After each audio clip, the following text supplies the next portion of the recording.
नमस्कार प्रिय दर्शकों व श्रोताओं, आप सभी का मेरे इस चैनल पर स्वागत है। जो लोग मेरी वीडियो पर नए हैं तो चैनल को सब्सक्राइब जरूर कर लें। मैं श्री रामचरितमानस लंका कांड से बोल रहा हूँ। श्री रघुवीर प्रताप ते सिंधु तरे पासान, ते मति मंद जय राम तजी भजन जाए प्रभुआन। श्री रघुवीर के प्रताप से पत्थर भी समुद्र पर तैर गए। ऐसे श्री राम जी को छोड़कर जो किसी दूसरे स्वामी को जाकर बसते हैं वह निश्चय ही मंद बुद्धि के और कम बुद्धि के हैं। नल नील ने सेतु बांधकर उसे बहुत मजबूत बना दिया। कृपा निदान श्री राम जी मन को बहुत ही अच्छा लगा। सेना चली जिसका कुछ वर्णन नहीं हो सकता।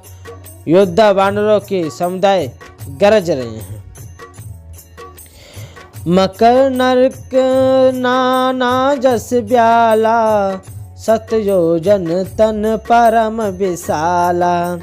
ऐसो एक नहीं जय खाई, एकन के डरते पिडराई।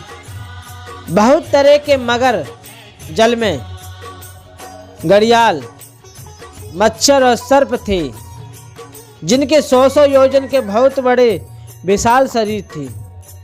और कुछ ऐसे भी जंतु थे जो उनको भी खा जाए।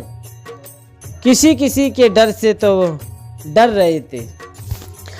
प्रभु बिलो कहीं तरही नटारे, मन हर्षित सब भय सुकारे।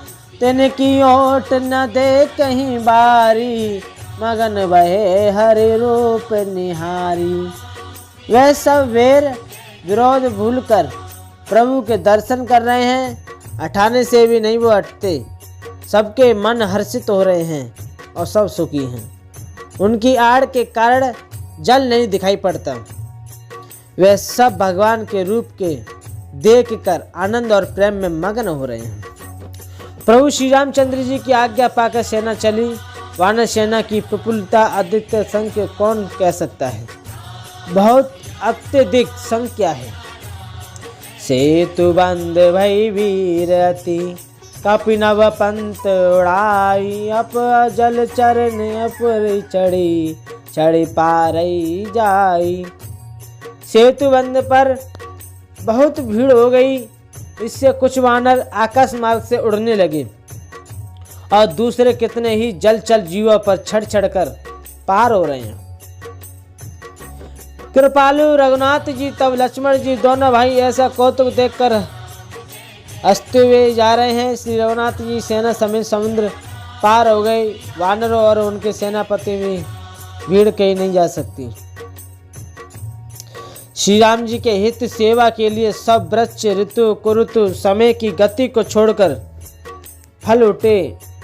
वानर भालू मीठे मीठे फल खा रहे हैं, वृक्षों को हिला रहे हैं और पर्वतों के शिखरों को लंका की ओर फेंक रहे हैं। जह कहूँ फिरत निशाचर पावई, घेरी सकल बहु नाच नचावई।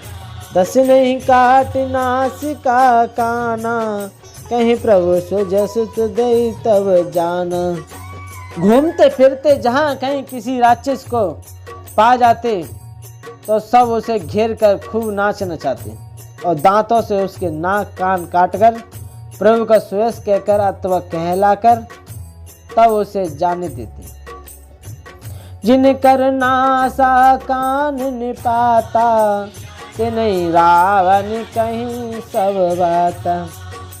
सुनत श्रवण बारिधि बंधाना, दस मुख बोली हुटा कुलाना। जिन राक्षसों के नाक और कान काट डाले गए उन्होंने रावण से सब समाचार कहा। समुद्र पर सेतु का बांध जाना कानों से सुनते ही रावण घबरा कर दसों मुख से बोला, भांधियो बन निधि नीर निधि, जलधि सिंधु वारिस। सत्य तो है निधि कंपति, उदित पयोधि निधि। वन निधि, नीर निधि, जलधि, सिंधु वारेस, तयोनिधि, कंपति, उदती, पयोधि, नदी इसको क्या सचमुच बांध लिया है?